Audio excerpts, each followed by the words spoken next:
அடக்கம் சுழலும் கோள்கள் அவன் சொல் கேட்கும் அவனை தொழுதால் போதும் நல்லதே நடக்கும்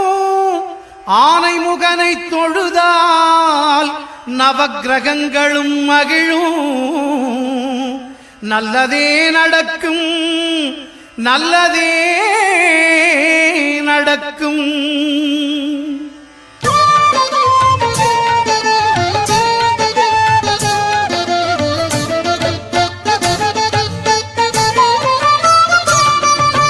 ஒன்பது கோளும் ஒன்றாய் காண அங்கு கற்பகம் என்னும் கடவுளின் மெய்யில் ஒன்பது கோளும் ஒன்றாய் காண அங்கு கற்பகம் என்னும் கடவுளின் மெய்யில்